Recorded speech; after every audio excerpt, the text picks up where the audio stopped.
हमें तो हर तरह से ये खबरें सुनने को मिलती हैं कि पाकिस्तान के अंदर पेट्रोल की कोई किल्लत नहीं है। क्योंकि सिर्फ पेट्रोल नहीं बढ़ा, पेट्रोल के साथ साथ जो दूसरी रोज़मर्रा की चीज़ें हैं वो भी इसके साथ बढ़ी हैं। खुदा का वास्ता है, इसको खाल नहीं मज़ीद उतारो।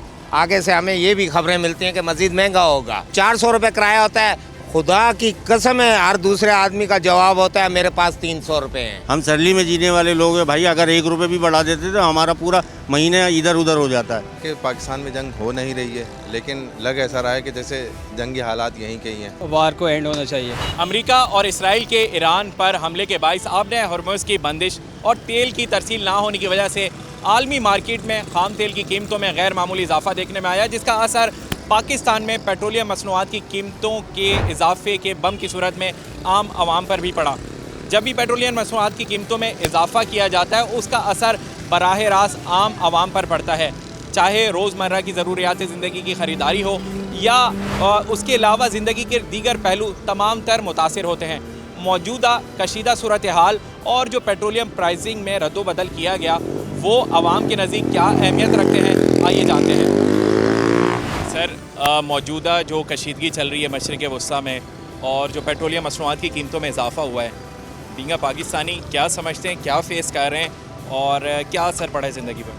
आई थिंक मौजूदा जो भी पेट्रोल की कीमतें बढ़ी हैं ओवरऑल, और जो हमारा भी बढ़ी हैं तो काफ़ी मुश्किलात पैदा हो रही हैं इस वजह से। क्योंकि सिर्फ पेट्रोल नहीं बढ़ा, पेट्रोल के साथ साथ जो दूसरी रोज़मर्रा की चीज़ें हैं वो भी इसके साथ बढ़ी हैं।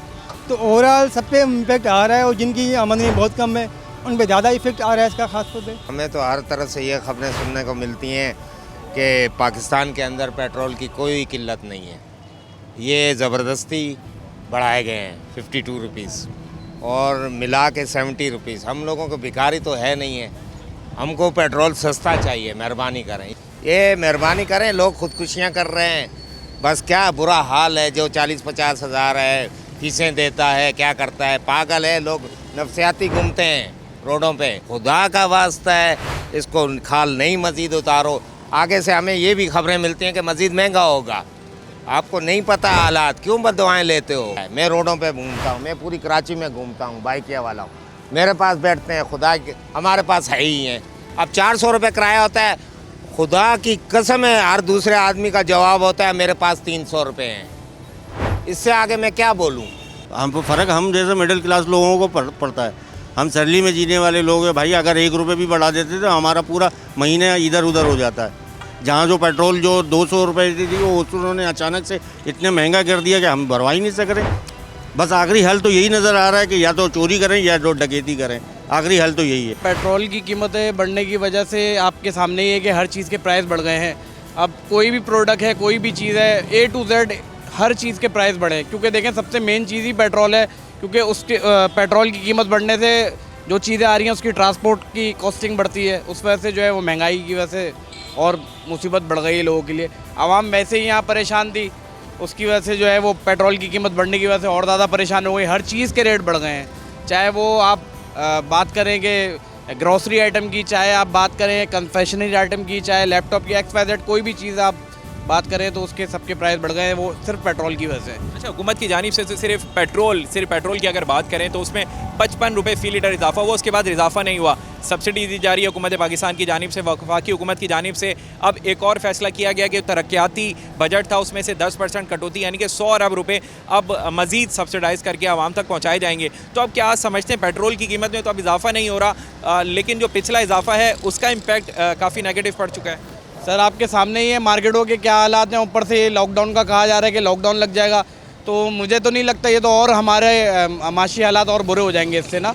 क्योंकि आपकी मार्केट एक दिन भी आपकी मार्केट बंद होती है तो आपको कितने का लॉस होता है वो आपके सामने ही है। तो जो ज़ख़ीरांदोज़ बैठे हैं वो तो रेट ऊपर के लिए लेके जा रहे हैं दिन ब दिन। अभी चीज़ की देखिए क्वालिटी भी वही है, लेकिन जो रेट है वो आसमानों से बातें कर रही हैं। पेट्रोल जैसे ही बढ़ता है, आप हर रूटीन की रोज़मर्रा की ज़िंदगी की जो चीज़ें हैं वो आपकी खरीदो पहुँच से ऊपर निकल जाती हैं। वो जो आम आदमी है जो उसको ख़रीद नहीं पाता, उसके लिए मुश्किल है ना। पेट्रोल को कम करना कोई है, जब तक वो करेंगे तो कम नीचे आएगा। सब्सिडी देंगे, सब्सिडी देने का फ़ायदा ये है कि वो तो एक लेवल में रुक गया ना, उसको जैकपॉट लग गया। जब तक चीज़ें पेट्रोल आएगा तो हर चीज़ नीचे आ जाएगी। अब पेट्रोल उन्होंने रोका, ये अच्छा है हुकूमत की तरफ से इकदाम, लेकिन चीज़ें तो ऊपर की तरफ ही जा रही हैं, आसमान से बातें करने को आ रही हैं।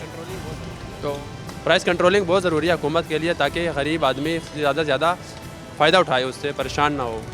चले जी, ये जो हुकूमत की जानिब से सब्सिडी दी जा रही है पेट्रोल पर, उसके तो शहरी उस पर इजहार कर रहे हैं कि ये अच्छा इकदाम है, लेकिन प्राइस कंट्रोलिंग बड़ी मैटर करती है। 55 रुपये फ़ी लीटर पेट्रोल की कीमत में जब इजाफा किया गया था, उसके बाद प्राइस कंट्रोलिंग को नहीं देखा गया, जिसका असर आम इंसान पर नज़र आ रहा है। जो अशिया खुरोनोश हों या दीगर ज़रूरियात ज़िंदगी की चीज़ें हों, उनको ख़रीदने के लिए रेट्स जो शहरी हैं वो ये बता रहे हैं कि वो हाई कर दिए गए हैं।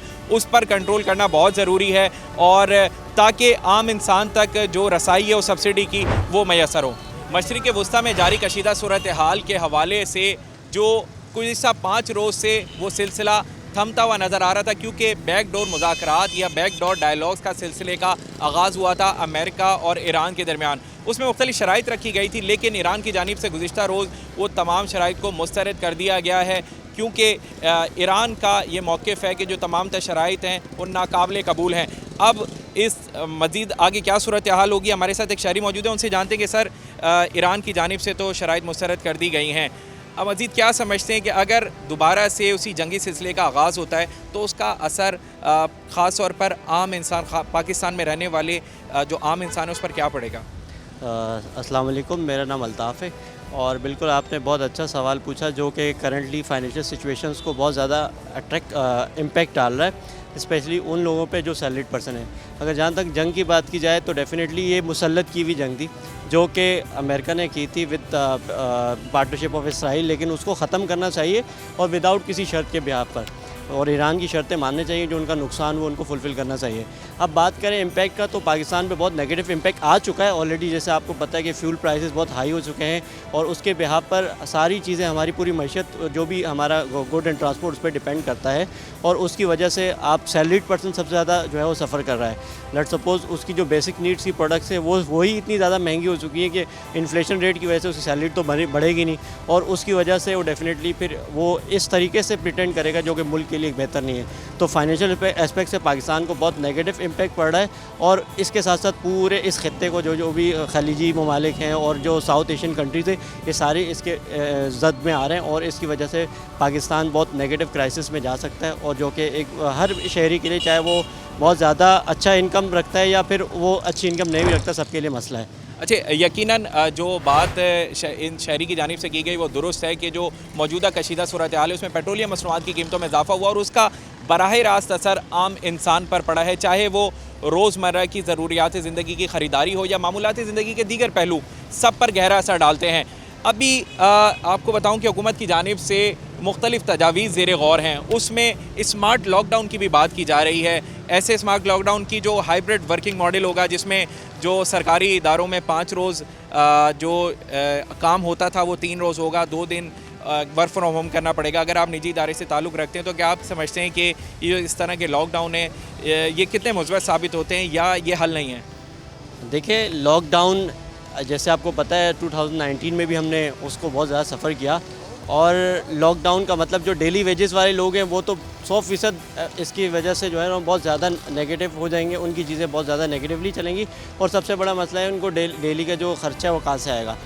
जहाँ तक स्मार्ट लॉकडाउन का, तो वो बेसिकली जो मैं समझता हूँ वो फ्यूल और एनर्जी को एक किस्म का सेव करने के लिए लगाया जा रहा है, जो कि मेरे ख्याल से एक मुस्बत हल नहीं है, क्योंकि स्मार्ट लॉकडाउन से जो जिसकी पैसिव इनकम है वो बेचारा डेफिनेटली सफ़र करेगा, और उसकी वजह से उसकी फैमिली भी सफ़र करेगी। और देखिए, सबसे पहले तो स्मार्ट लॉकडाउन की वजह से ना आम इंसान के ऊपर जो असर पड़ता है वो एक आइसोलेशन का शिकार हो जाता है, जिसकी वजह से उसकी पर्सनैलिटी जो है वो बिल्कुल ही डिसऑर्डर में चली जाती है। वो इतना, वैसे जब ऑफिस आते हैं तो सोशली इंटरेक्ट करता रहता है, तो उसकी सोच आहिस्ता आहिस्ता ग्रूम करती रहती है, पर्सनैलिटी ग्रूम करती रहती है, लेकिन जब आइसोलेशन का शिकार हो जाता है बंदा, किसी से इंटरेक्ट नहीं कर पाता, तो उसकी पर्सनैलिटी डिसऑर्डर हो जाता है। और इसके अलावा जाहिर सी बात है, जंग चल रही है, जंग का माहौल है, तो इस वजह से इन्फ्लेशन इंक्रीज़ होती जा रही है, और जो इदारे वो सब आहिस्ता आहिस्ता उनके जो परफॉर्मेंस है उसके ऊपर इम्पैक्ट पड़ेगा। तो ये सारी चीज़ें जो आम आदमी एक्सपीरियंस करेगा अल्टीमेटली आगे जाके। अच्छा, इसमें हमने देखा कि माजी में कोरोना में